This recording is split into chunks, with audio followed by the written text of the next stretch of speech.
Alright, figured I'd take a few minutes and show you my car. It's been through a lot over the years. A lot of you have followed me on Triumph Experience in my journal as I've rebuilt this sucker, blown it apart, literally at the seams.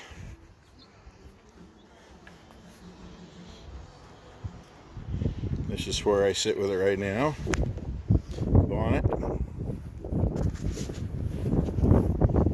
Nearly ready for paint.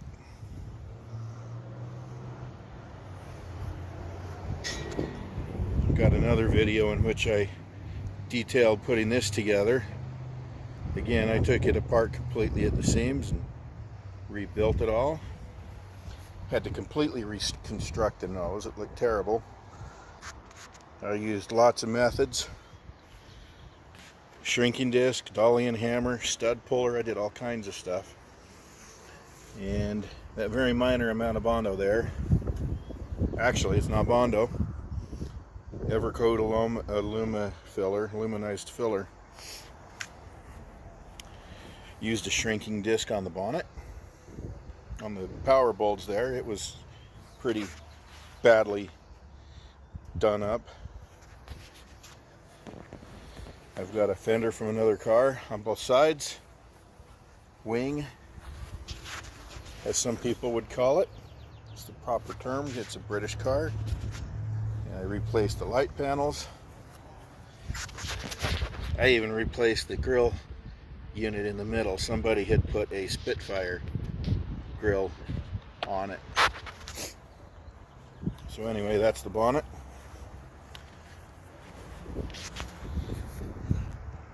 Kragar SS 13-inch 4-spokes. I'm running Federal 595s, 185/60/13.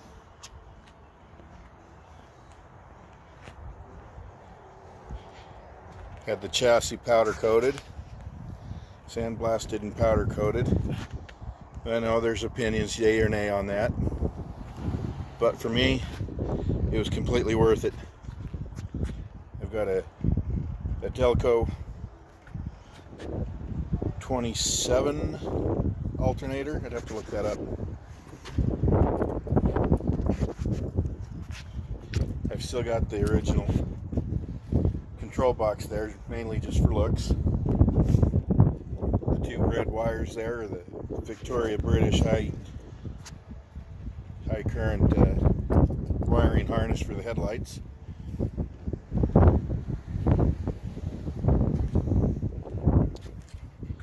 Seeing as it's a Mark 1, you can tell by the intake and the exhaust manifolds.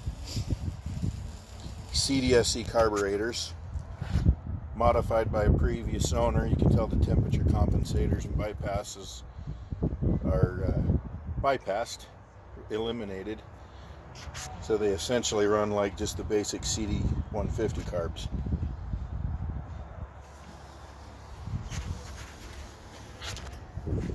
At the moment I've got bullet mirrors. I've got them positioned mostly where they used to be when I was driving this thing. They're okay, but I'm considering other options. I replaced both door skins, rocker panels, sills, inner sill. There's all my headlights and stuff. Currently running off a gas can in the footwell. I haven't yet replumbed the fuel system. Replaced both quarter panels, inner wheel arches. I had to completely redo the back end. I'd been rear-ended once years ago, and I discovered other evidence of being rear-ended. You're wondering about the bottle. That is to prevent my daughter from putting stuff inside the gas tank. It just covers up the hole. I found a screwdriver in it one day. And my taillights, yes, I've got them taped on. These are old broken ones. I've got brand new ones, but this way I can use them, and if I break them, I'm not worried because they're already broken. my car has, that I'm aware of from the factory, both matching size lenses on the backside. That's the way it was when I bought it. Instead of having a beehive or two different sizes, the same with the front. I've got two beehives, amber and clear. And of course my tail lamp. When I put in my, when I was working on it and I put the lower valence in, I put in some captive nuts for the license plate.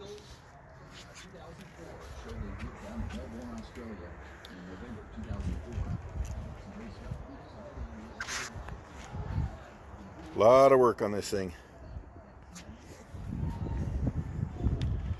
The top is original from my car. The transmission tunnel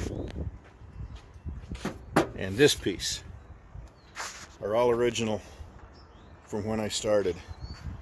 The rest of it is a donor tub from a Spitfire, new pieces, Roadster factory for the upper A-pillar. Lowers, door skin, everything else I believe came from British Victoria.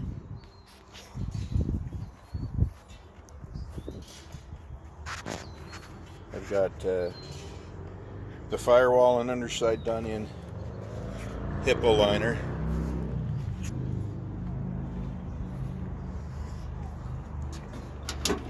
I'm sort of in the process of doing the interior.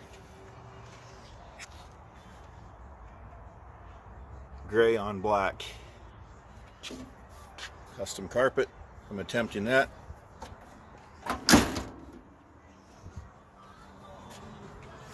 And my next job is to remove the hatch and the spring and get everything ready for painting.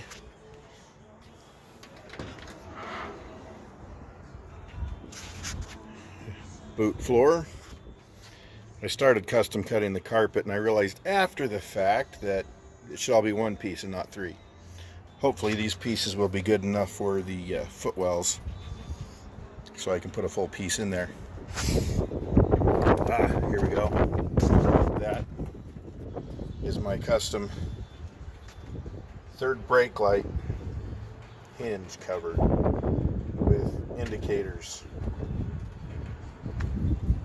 If you're interested in that, an OEM style hinge cover or one with just plain third brake light, PM me and I can get you taken care of.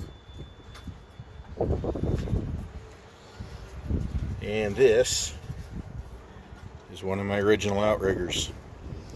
I custom bent a pair of those. They are nasty and the steel is thick, but making new ones was so much easier than cleaning it up.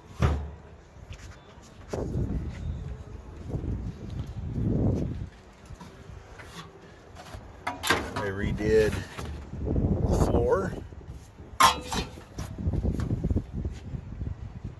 complete with hard rivets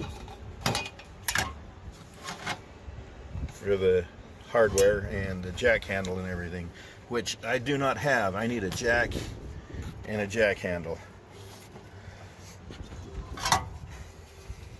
Radio faceplate. Custom made that out of one sheet of metal. That was fun. Ashtray.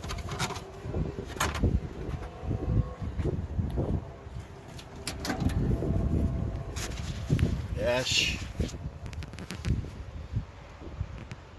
I went ahead and extended the wood on down the face. I found some stainless steel trim. So you can see I got vinyl on the side. Get my head in the way there, the shadow, so you can kind of see it a little bit. That's just walnut veneer. Hopefully will match. I got a brand new dash. Not this one, obviously. This is my one to beat up while I'm getting it all put back together.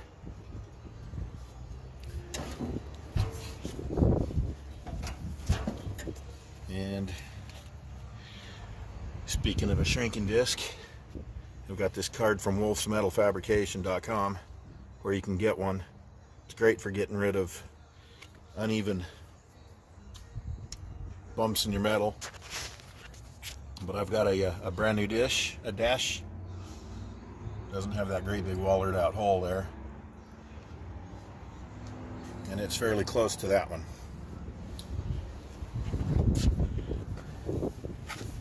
And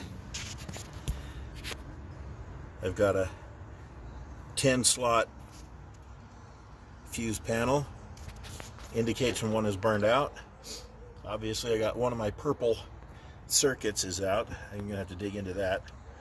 I'm not too worried about it at the moment. I built myself a dash out of 1/8" ABS. A glove box. I still need to do one for the other side. That's coming. I've got the windshield frame out currently. Getting it ready for paint.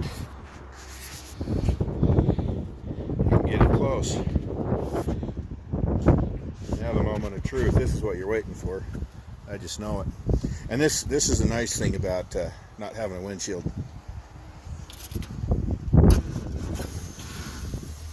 I can just reach in there and fire it right up.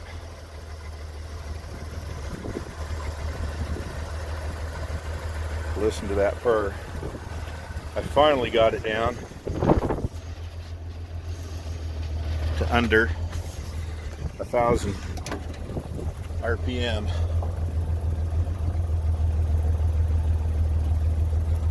Took me 2 rounds of getting the carburetors repaired. I've got brand new throttle shafts and you can barely see them. There's a bushing. CDSC carbs of this style do not normally have that bushing. Thanks to my friend Dave Barry, he did some excellent work. Shafts are from Joe Curto,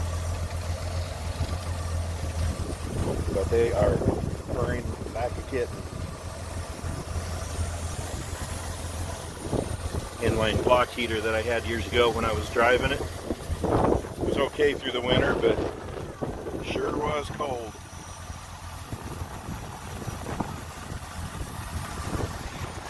And there's my little helper. Hi. She's grown up with this car. Or rather, it's grown up with her. Early December 66 build. I've got the Gladstone fuel pump.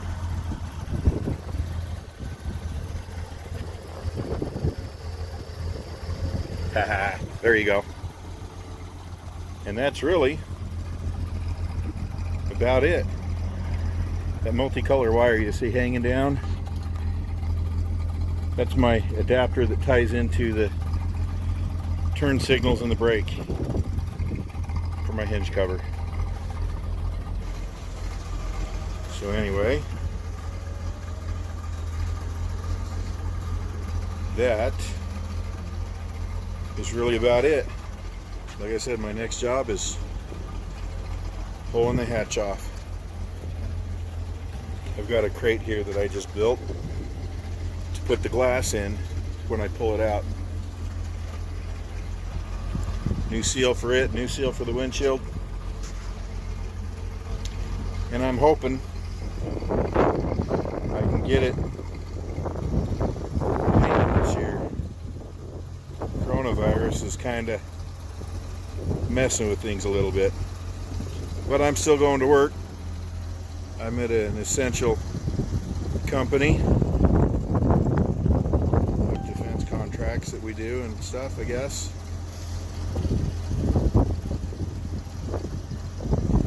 Anyway, I'll just sign off with an exhaust note. It's ugly. Pokes out the side. And I'm okay with that. It's the way it was when I bought it, and I think I'm going to leave it.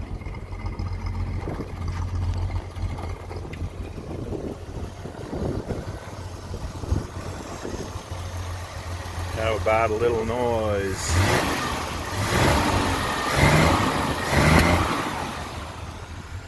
Okay. Never done that before. I might have to check the timing.